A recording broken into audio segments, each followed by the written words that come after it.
महिला ने एक व्यक्ति पर जबरन जमीन हड़पने की साजिश और अपने पुत्र को बंधक बनाने का लगाया आरोप। कसिया स्थानीय थाना व नगर पालिका परिषद कुशीनगर के वार्ड नंबर 12 वीर अब्दुल हमीद नगर पिपरैया निवासी असरुन निशा पत्नी हबीबुल्लाह ने थाने में तहरीर देकर अपने मोहल्ले के ही एक व्यक्ति पर जबरन जमीन लिखवाकर हड़पने का आरोप लगाया है। असरुन ने दिए तहरीर में कहा है कि मेरा पुत्र रफीक सऊदी में मोहल्ले के ही मौलाना यूनुस की दवा की दुकान पर सेल्समैनी का कार्य करता है, जो लगभग 11 वर्षों से सऊदी में रह रहा है और उसको ताहिर पुत्र यूनुस छुट्टी भी घर जाने की नहीं दे रहा है। मेरे पुत्र द्वारा इसका विरोध करने पर उसको नजरबंद कर दिया गया है और यहाँ पर यूनुस द्वारा धमकी दी जा रही है कि तुम अपना जमीन लिख दो, तब तुम्हारे पुत्र को हम विदेश से आने देंगे। पीड़िता ने बताया है कि उक्त द्वारा 11 नवंबर को बार बार मुझको फोन पर जमीन लिखवाने के लिए दबाव बनाया जा रहा है और जान माल की धमकी दी जा रही है, जिसके लिए पीड़िता ने न्याय की गुहार लगाई है। जबकि इस संबंध में यूनुस के पुत्र से जानकारी ली गई तो उसका कहना है कि हम रफीक को सऊदी के तमाम शहर लेकर गए और वहां अपना बिजनेस पार्टनर बनाया तथा उसको माल देते गए और अब वह पूर्ण रूप से कारोबार छोड़कर घर जाने की बात कहा तो हमने अपने दिए माल व बिजनेस का हिसाब किया गया तो उसके ऊपर लाखों का बकाया आ रहा है, जिसका चुकता करने को कहने पर आरोप लगाया जा रहा है। क्या मामला है सर? विदेश में रहते हैं। अतहर पुत्र यूनुस की दुकान पे 12-13 साल से जब उन्होंने छुट्टी का बात रखा तो उन लोगों ने 50,000 रियाल की वो किया कि तुम सऊदी आओगे दोबारा तो 50,000 रियाल देना पड़ेगा, अगर नहीं आओगे तो नहीं देना पड़ेगा। भाई ने इसका विरोध किया तो उन लोगों ने चोरी की इल्जाम में वहाँ फंसा दिए और उसका रिकॉर्डिंग है हमारे पास सर। हाँ, कि ये लोग कैसे क्या किए हैं, रिकॉर्डिंग है। और ये लोग जो है कि पिताजी कह रहे हैं मौलाना यूनुस, हाँ, पुत्र ताजुल मुल्क, ये कह रहे हैं कितना पैसे दे के विदेश गए थे आप? जी, हमको हमारे भाई साहब को गए 13 साल हो गया, 12-13 साल। कभी घर नहीं आए हैं 12-13 साल में? जी, 12-13 साल में इन लोगों को कोई दिक्कत नहीं हुई है।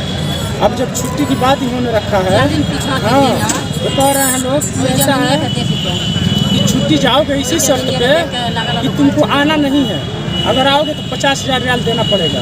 इन लोगों को डर हो गया कि कहीं ये आए तो अपना दुकान न खोल ले, अपना बिजनेस न खोल ले, जिससे कि क्रय विक्रय पर इनकी दुकान की क्षति हो। हाँ, उसके बाद इनके पिताजी मौलाना यूनुस मामला ये है कि इनका एक लड़का है जो सऊदी में, हम ही लेकर के उसको गए थे सऊदी में आज से 10 साल पहले। तो हम उसको, हमारा सऊदी में जो है सऊदी के साथ हमारा बिजनेस पार्टनरशिप में चलता है, तो हम उसको लेके अपने यहाँ काम करने गए थे। तो वहाँ पर हम इसके ऊपर भरोसा करते करते हमने जब इसकी मेहनत को देखा तो हमने इसको काम को बढ़ा दिया। भरोसा करते करते इसको सेल्समैन का हमने काम दे दिया। दम्माम शहर के अंदर ये हमारा माल ले आके बेचता था। अब उसमें यह है कि थोड़ा थोड़ा करके माल जो है बढ़ने लगा, सेल बढ़ने लगा। तो जब बड़े पैमाने पर काम बढ़ने लगा तो हमारे भरोसे की वजह से हमने इसको माल देने लगे, तो ये माल ले जाता गया। उधर से कैश जो ये कम देता था, ये अभी लगातार काम कर रहा था तो कोई बात नहीं थी, वो अपना चल रहा था रोटेशन में। अभी 1-2 महीना पहले ये बोला कि हम वहाँ से हमको फाइनल हमको जाना है, हमको क्लियर करके दीजिए।